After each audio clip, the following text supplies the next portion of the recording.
Please remember to leave a like, a comment, share the video about, and if you haven't already, subscribe. Thank you.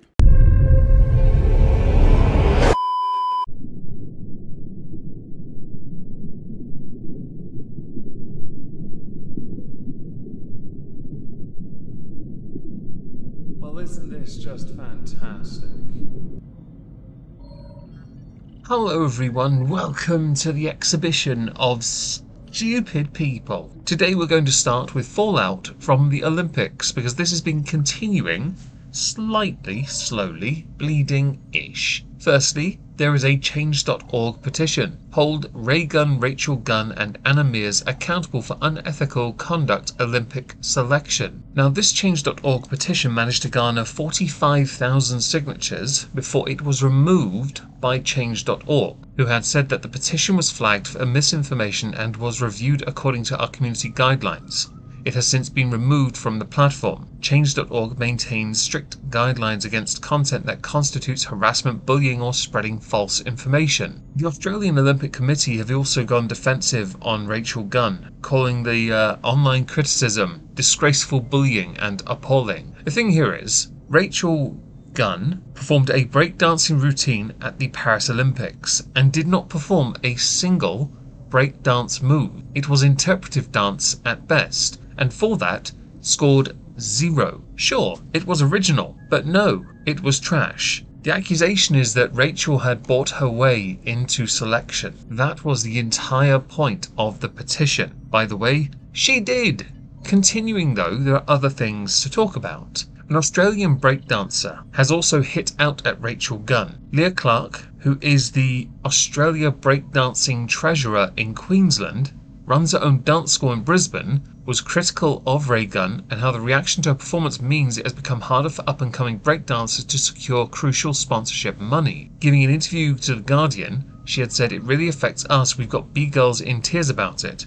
How do I go to work now and try to get our sponsorship and get our grant money for breaking programs for a sport that's just been made a mockery of?" And it has been, by the way. I don't know what inspired the Australian Olympic Committee to pick a 36-year-old idiot that can't dance to save her life over somebody who actually can do the job. Meritocracy would surely be what you want to go with here. Or, ideally, the very best person to win. But actually this ties into an Instagram post I saw. Sally Pearson. Big thing everyone missed amid the ugly Reagan fallout. The second image. There's a lot of talk at the moment about what is an Olympic sport and what is not. What's high performance and what is not. A lot of these comments are flooding the internet and directed at one person, Australia's breakdancing athlete, Rachel Gunn aka Ray Gunn. The Olympics is the biggest sporting event in the world, where the best athletes fight it out to see who will be crowned an Olympic champion. Here's the best part. Not every athlete's goal is to win gold. Are you kidding me? The Olympics is the coup de grace. That is what it is.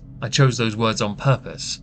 It is the magnum opus. It is the creme de la creme. It is where you go to prove you are simply the very best. That is where you go. World champion's one thing, Olympic champion is something completely different. If you go there solely to participate, you are taking away from others who actually want to win. Breakdancing's not going to be there in 4 years. It hasn't been well received, although boxing's out as well. I thought there was enough controversy at the French Olympics, with the opening ceremony where only Gajura saved it, and the boxing issues concerning Iman Khalif and Lee, the Taiwanese boxer, both of whom got gold, many of whom are accusing them of being male. I thought there was enough controversy over there already. But no, you have to go defense on Reagan by saying, oh well, you know, just being there is what it's all about. No, it isn't. And if my microphone would pick it up, I'd be clapping, make this make sense. It does not make sense. If your goal is to just participate in the Olympics, it can only be excusable for one reason, because your country were unable to actually provide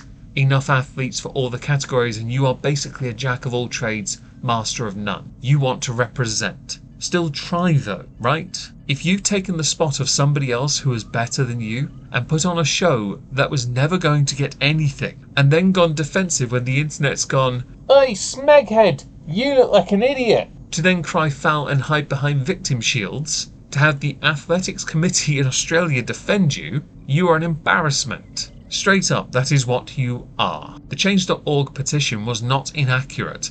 Change.org only removed it because it added another voice to the many criticisms that have been levied at Rachel Gunn and Anna whoever, all of whom deserve this criticism. I don't care that you're female, I don't care that you're nearly middle-aged and you can't breakdance to save your life. I care that you went and competed in a category that you couldn't do. Legit. I've seen videos of guys with one arm, one leg, and doing better because they actually put the time and effort in to put on the show. Prepare, practice, perform. Don't turn up on the day and go, right, I am going to tell you all a story of a swan through the medium of dance without so much as one spinneroonie. Fam.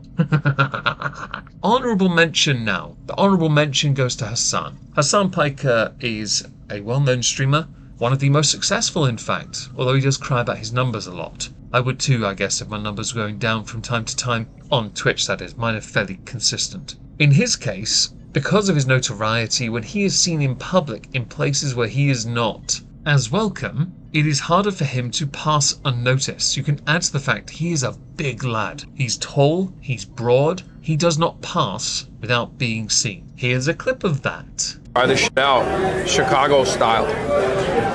Ask the lady at the counter, what's the best thing? We allowed in here, y'all? That same age. Good? Loser. Ask the lady at the counter, what is the best thing? You go, comrade. I can hardly wait for more of your Kamala Harris commentary going forward. Moving on, let's talk about the YouTuber, is she still one?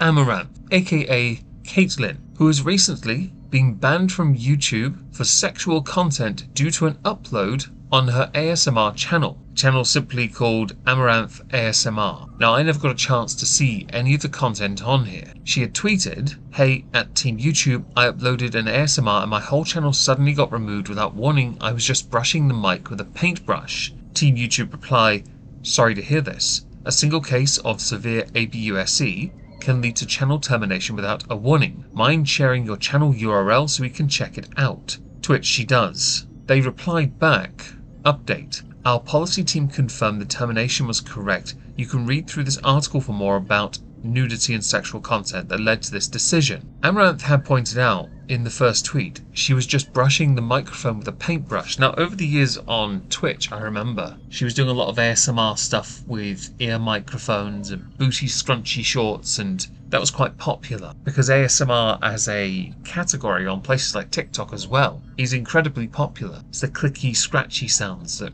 get huge audiences with live streamers who wear costumes. Yes, I noticed this in passing. No, I do not loiter because I can't be arsed. But without being able to see the content on this channel, all we have to go on is the statement from Amaranth that the most recent upload was brushing a microphone with a paintbrush. There is no indication on these tweets if they are applying it to any of her older content, because in truth, I never had a chance to see what the channel was like. Never had a chance to observe whether any of the content fell foul of the terms of service or not. I know on Twitter she posts a lot of links to her OnlyFans. I know she also posts lots of cleavage shots. I fully get this. The only tweet since that she has posted was, to sum it all up, I must say that I regret nothing. Amaranth has made millions from Twitch, from Kick, from YouTube, from Only Fupa Fibro failed adult film actor, the usual stuff that she does, and of course investing it in things. Personally, I think if Amaranth wants to ply her trade, she needs to go with the platforms that are less consistent, or inconsistent, or consistent-ish with their rules, and instead consider using, like I mentioned, TikTok. It's a great option, to be honest. Doesn't earn as much money, of course not.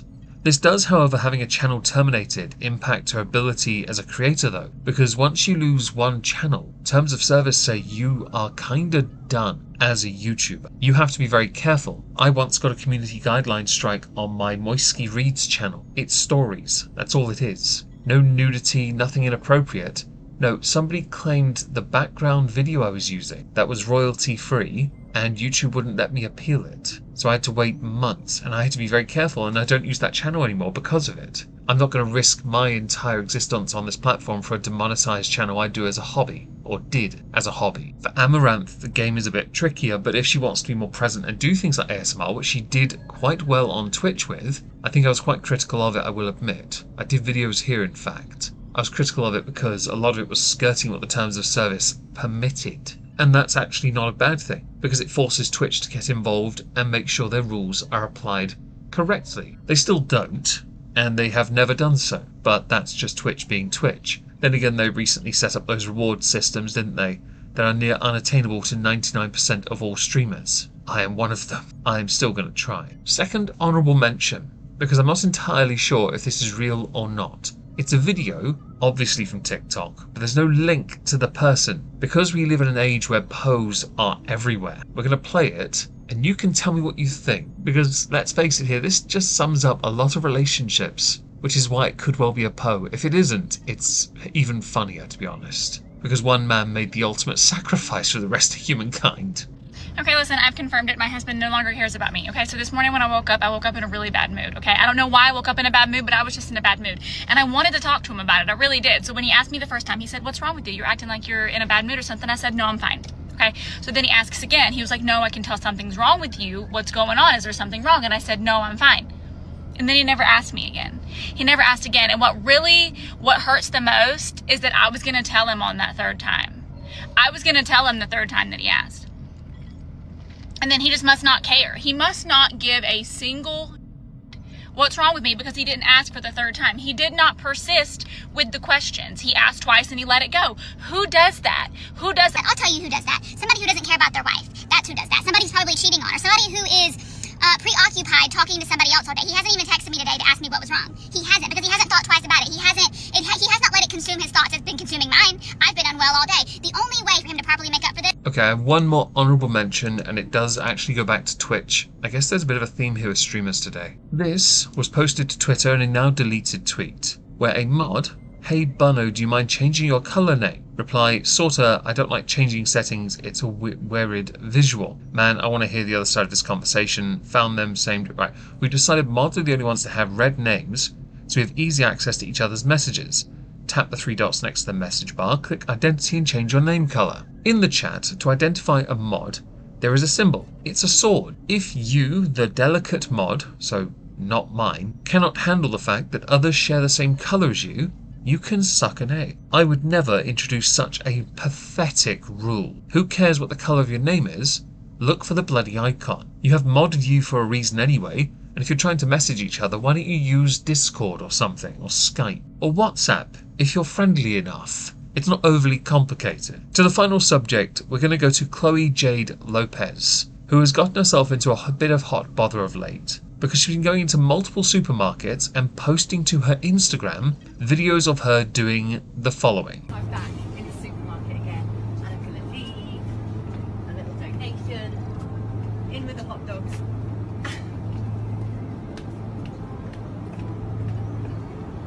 I do not understand this, but there are multiple videos of this. This is not the one I first saw on Twitter. My view on this is it's a bit grim, and I'll be honest, I don't really want you sharing your crabs with the fresh produce in a fridge. Now, she did this in multiple supermarkets in Spain and was advised to leave Spain by local authorities as a consequence. In England, you'd actually be slapped with the more modern day equivalent to an ASBO. You'd also be done for health and safety violations. You'd more than likely also be banned from that store. Unless it's a co-op. They deserve it. They got rid of memberships. The point overall, though, still stands.